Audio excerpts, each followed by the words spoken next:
Do you feel stuck, unable to make progress, stressed out or burnt out by something in your life? That might be overwhelm. If you feel like you are unable to make progress, you don't know where to turn to first, you don't know what to do first, then this might be the perfect episode for you to start your week with, to start your next journey. The Oxford Dictionary defines overwhelm in 3 different ways. To bury or drown beneath a huge mass of something, especially water. Give too much of something, have a strong emotional effect on, and defeat completely. If those 3 things define how you feel right now about something in your life, some goal or vision or reality that you want to manifest, then please stay tuned for 7 causes or 7 possible roots of overwhelm in your life and some tips to overcome that. This is the Thriving Christian Women podcast, sharing insight and guidance for women who want to realize their own vision of a happier and healthier faith-led life.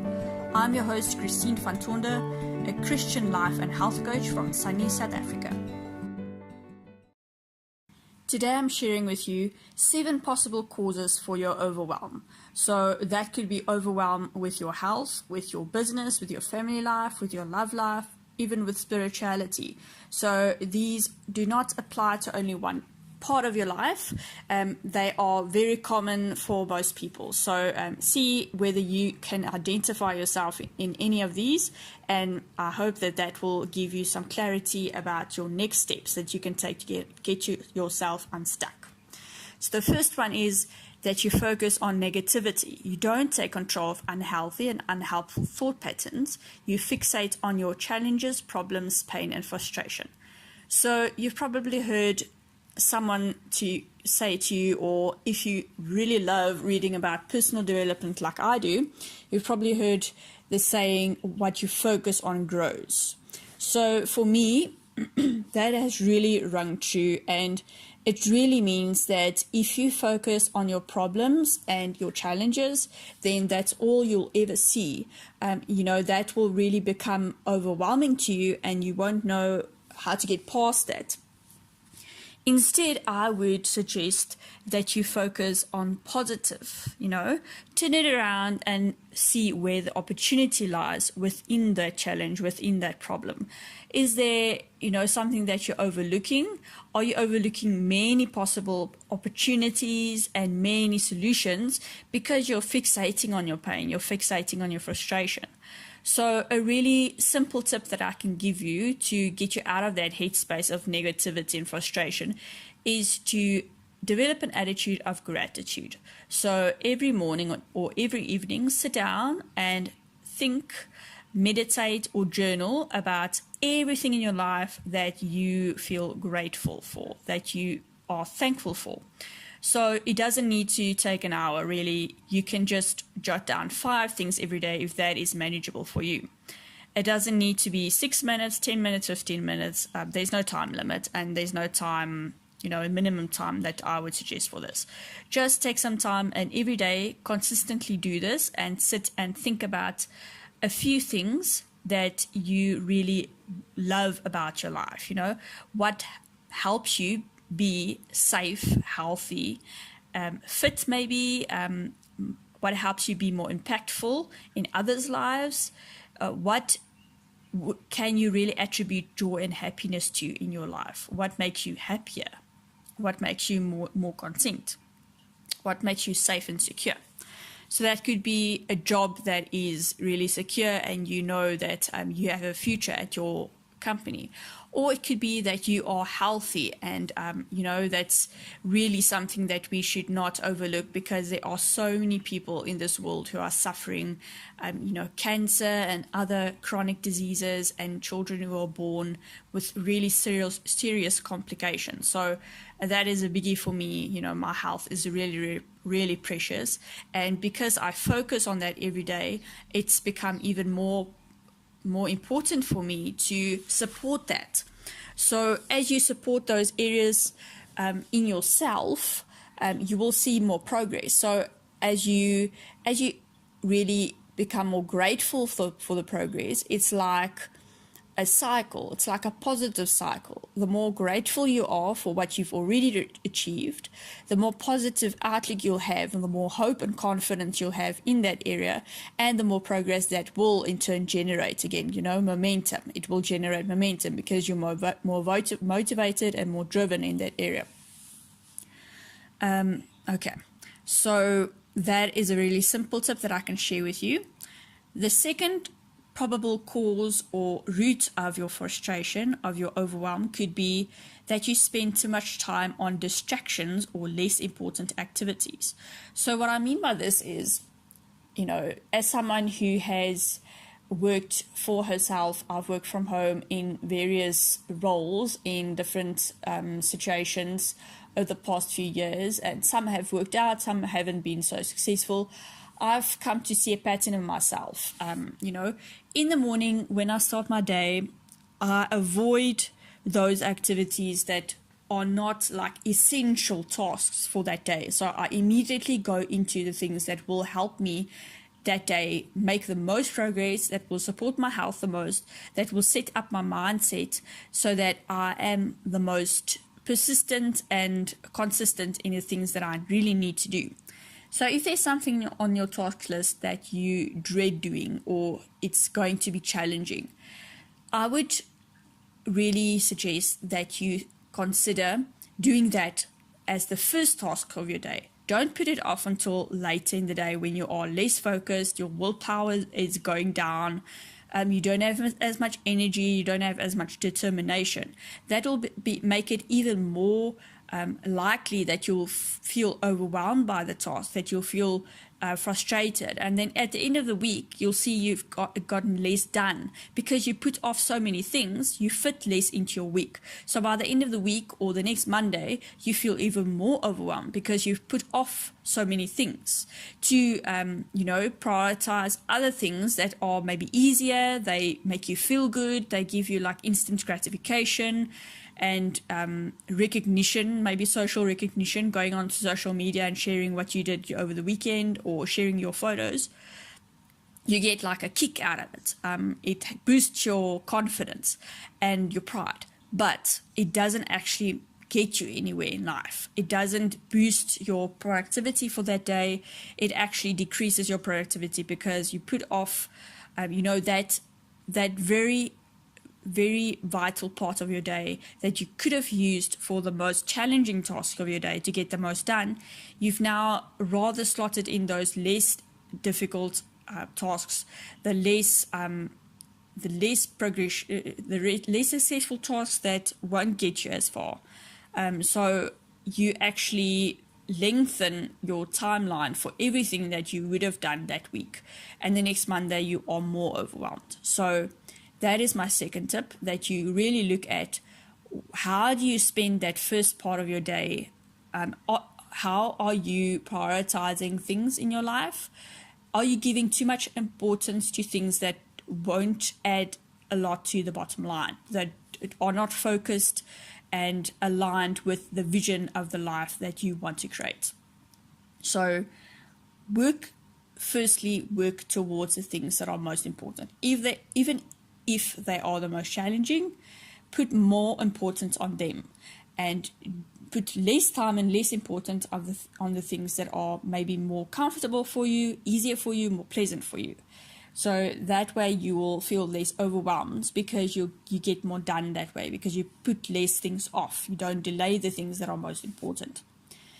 The fourth probable cause or root of your overwhelm is that you hold yourself to unrealistic standards. You believe you should behave in a certain way or achieve at a certain level in order to be accepted or loved. So think about this. What makes you feel overwhelmed? So for some people, they feel overwhelmed by the incredible long list of their responsibilities in a day. How much they feel they should get done every day to feel like that was a successful day, that was worth my day, that was worthwhile, worth my attention. Are you putting too much on your plate? Are you not enlisting support from others? Are you trying to take on too much by yourself and prove something to yourself or prove something to others by taking on such a heavy load? You really should consider what kind of person do you believe deep down you should be in order to be accepted and loved? Do you believe that your identity is the carer, the provider, the helper, the nurse, the doctor in the house, or, the teacher? What is your identity? And are you holding on to that too fastly? Are you holding onto it too tightly so that you don't actually give away the things and delegate the things that are too heavy on your shoulders? It can really feel overwhelmed when we put too high a standard onto ourselves, and we think that we should be achieving at a much higher level than we are. But really, it's only ourselves that are holding ourselves to that standard, and very rarely it's anyone else. This belief usually comes from your parents. So think about which one of your parents, which one did you crave love the most? Did you crave your mother's love the most? Did you crave your dad's love the most? And then that person, who did you believe you should be in order for them to love and accept you? That, starting there, and think about that person. Is it being perfect? Is it never making a mistake? Is it always being kind to others and doing everything for others?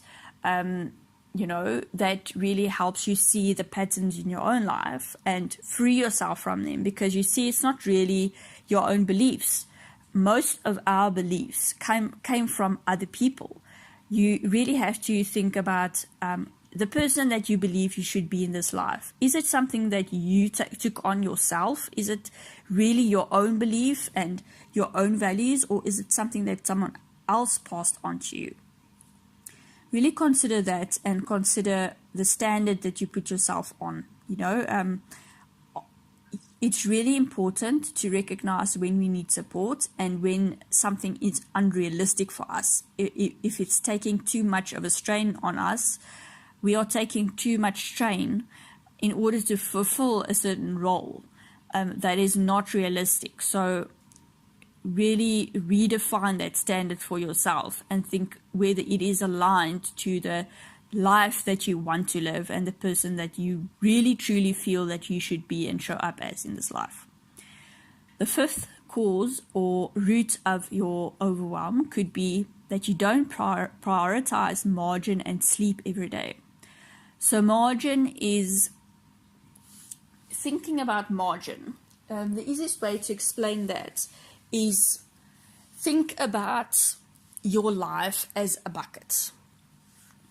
And your load, the load you carry, all your responsibilities, all your worries, all your tasks, your priorities is what you fill the bucket with. Okay? So your bucket is kind of like your energy, your mental focus, your body's ability, your emotional, physical, and spiritual abilities, and how much you can take, how much you can bear. So the gap between how much you fill the bucket with and the top of the bucket is your margin. You really need to allow a decent sized margin in your life. Don't let the bucket overflow, because you can't carry that bucket very far if it's full to the brim. If your life bucket is full to the brim with responsibilities, with tasks, priorities, stresses, and everything that you have to carry, everything that is on you all of the time, and you walk with that bucket, imagine how far are you going to walk with that bucket before it spills over. It's not going to be very far. You have to allow for a space between your load and the rim of your bucket. It's not going to be very comfortable carrying that bucket and not spilling anything.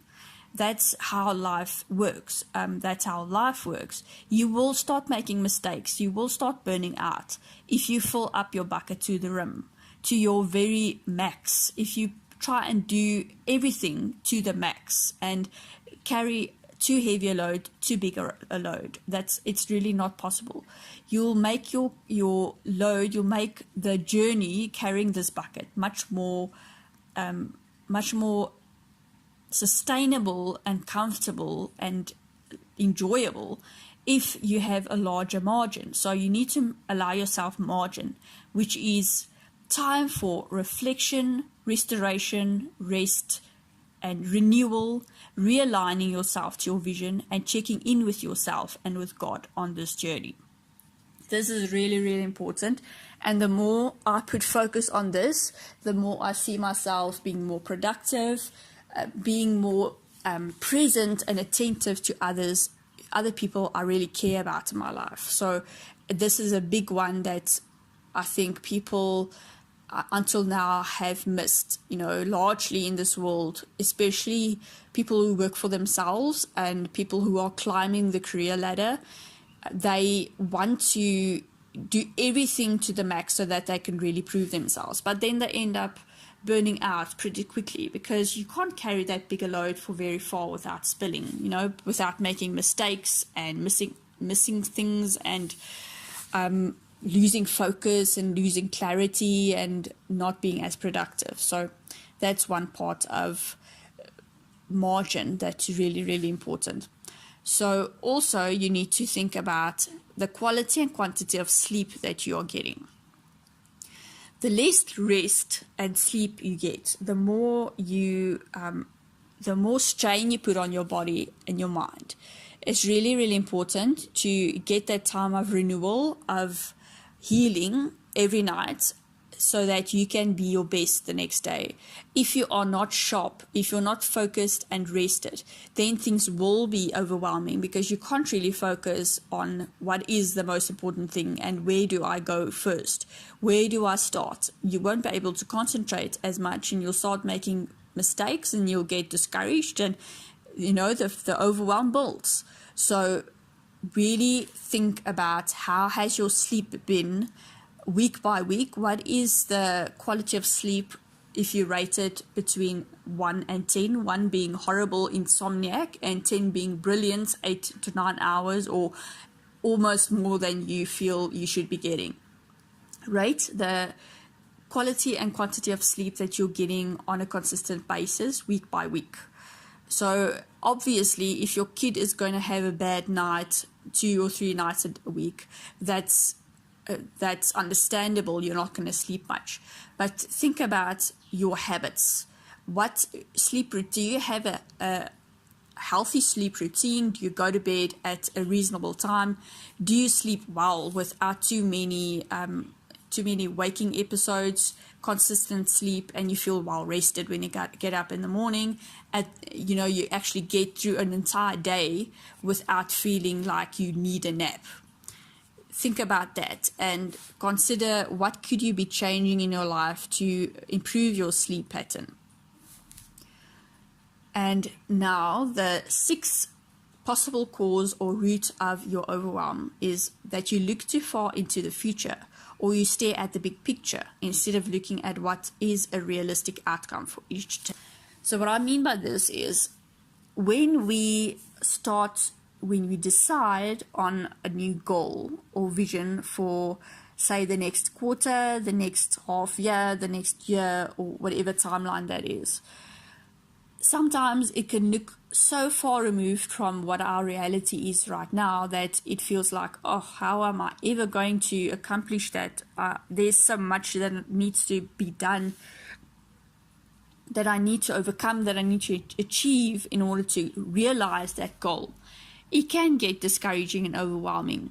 So if you are like that, if you stare at the bigger picture, at the end goal and feel overwhelmed, I would recommend that you work backwards and break it down into achievable milestones. So it really depends on when is your goal set to. So what is the time that you want to create this goal or realize this vision in? If it's in a year, then break it down firstly into quarters, then break it down into months, and then weeks, and then days. So it really would depend on the timeline. How far ahead is your end goal? When is your deadline for your goal, or your envisioned deadline for your vision or goal? And then break it up into smaller increments, which I will then call milestones. And make sure as you go through the milestones that you assess your success and failures, and make sure that you actually write down, what can I learn from this failure? There's always something to learn, something that you can improve, or someone that you can reach out to make the next one easier to accomplish. What can I change in my life to make it easier to accomplish, or to make sure that I don't burn out between the milestones? And then when you do achieve successes, make sure to celebrate them. Now, I'm not saying you have to go out for dinner or throw a party every time you achieve a milestone, but pat yourself on the back and write it down and really feel grateful, feel that success and sit with it for a while and really think back at the progress you've made so far. That will really help you stay motivated and inspired and driven on, ongoing from milestone to milestone. If you consistently do that, that will really help you retain your drive and passion for this journey. It also helps you build momentum when you work on smaller changes progressively, going through the milestones. So as you succeed, from success to success, you'll build your confidence, and you will, as you learn all the lessons with the successes and the failures, you'll start achieving faster, because you get into a pattern. You create the really supportive habits that will help you, be more productive and make changes faster and adapt easier to things. That will help you build your progress and build momentum, and actually reach your goal maybe even faster and earlier than you thought possible in the beginning. And now the seventh and last reason or cause for your overwhelm could be lack of support. So this could be emotional, spiritual, resources, or time. So lack of emotional support. Is there someone in your life who you can turn to just as a sounding board that could, encourage and inspire you when you feel like you're having a down day, or that things feel like that you are stuck or you're frustrated? Do you have someone to give you that emotional encouragement and something, some hope that you are actually capable of doing this? It's really, really important to have emotional support in your life, whatever your goal is. And then the spiritual encouragement and support. Do you have spiritual encouragement? Do you have a faith and a trust and a hope in something bigger than yourself? I often imagine that, I'm assuming now that you're a Christian because you're listening to a Christian podcast. But if you're not, then that you just have to mind my content, because every podcast basically will have a lot of Christian encouragement and content in it. So spiritual support is really vital. I often imagine how lonely and stressful it could be to think that you are the center of your world. The buck stops with you. You are the one who can make or break your dreams. That must be so discouraging and so stressful. I cannot even imagine that. For me, it gives me so much hope and confidence to know that someone else has the watch in their hands. They have everything in their hands. They have control of everything. Obviously, I have free will to make mistakes, to make choices and decisions that I feel called to. But at the end of the day, nothing can hold me from God's purpose. Nothing can withhold whatever He wants to have done in this world, whatever goal He wants to accomplish in this world, whatever He wants to do with my life, whatever person or event or cause he wants to touch through my business, through my abilities and talents and characteristics, it will eventually get done, whether I make the right decisions or not. So that gives me so much hope, freedom, and confidence in the future. And it makes me so much less overwhelmed to know that the buck doesn't stop with me. It's not me that makes or breaks everything. It really helps me. And every morning tapping into that wisdom and guidance and loving kindness, that conviction that I get from prayer and, nourishing myself with God's word, that is such a big support, spiritual support for me, that has really helped me keep myself driven and passionate and consistent on my journey in health and in business. And then the next part of support would be resources. If you don't have the right resources, it can feel overwhelming because you keep staring at this thing that you want to achieve and you believe that you need certain resources in order to get things done, in order to do the next action or follow through on what you need to do for, to achieve your goal. So the resources could be people, delegating things, or a nanny or au pair or someone who can help you out at home to carry the load of the household chores, or support with parenting. You don't know how to, you have some, what's the word? Having a blank moment now. You have some conflict in your parenting journey with your kids maybe, or between you and your husband, or you feel like you have lack of resources financially, that you need to get certain things done or enlist support in someone else, or invest in something for your business or your home, but you don't have the right financial resources. So someone recently asked me if I want to improve my progress, but money is an obstacle, what can I do?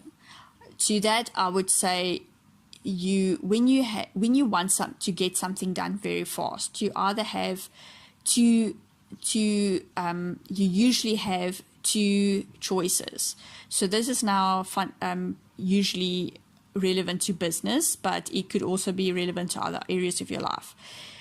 For example, if you want to grow a business quickly, you might have two choices.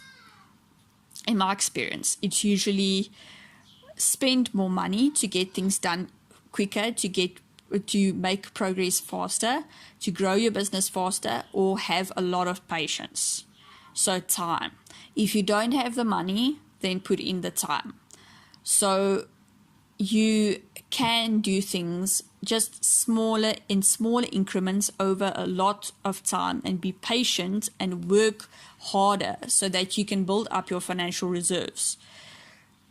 Then patience is a big one. It's a big key if you don't have money. So that is my recommendation. Just build your network, your support network, and reach out to support for people who could put you in touch with other people, or people who could actually give you support and things that you need to get unstuck, to make progress if you don't have financial resources yourself. Put in the time and put in the attention and work, so you can actually exchange all of that for other people's resources. Do volunteer work or do stuff for free so that other people can actually donate whatever it is that you cannot invest in right now. So the last one is time.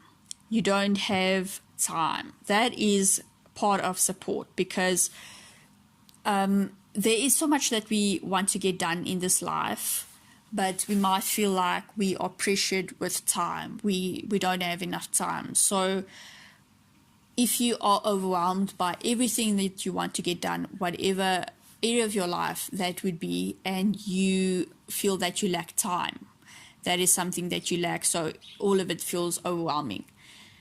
Go back to the previous tips that I gave you, all the previous causes, and think about where could you make adjustments that will actually help you invest your time wiser, to actually make better use of your time, or to free up time that you right now maybe are spending on frivolous things, on less important things. Or how could you exchange some of your time to do something for someone else who can help you out to do things faster? So what I mean by that is maybe you have a skill that you can exchange for someone else's skill. So the thing that you want to get done that feels overwhelming, maybe you're just not that good in it, or it's something new to you. You have a lot to learn in that topic. Maybe you know someone else, or you can get connected with someone else who's actually very good at it, but they need something else in their life that maybe you are good at that thing. So it might be a good opportunity for you to swap services, to swap time. So you use your time to the benefit of that person, and they do the same for you, so you can both save each other time. The thing that they would have done that you are good at would have would have cost them 2 days, but it costs you 2 hours because you're really good at it and you have lots of experience. And the same goes for them. That's a really good way of saving time, exchanging your time for free for someone else, so that they can do the same for you and you both save a lot of time. That is just one way of hacking the system, hacking time, so you can actually get more done in one day than you do right now. So I hope these have been enlightening to you, and maybe they've opened up your eyes to some areas that you can improve on to get unstuck and remove some overwhelm and reduce overwhelm in your life.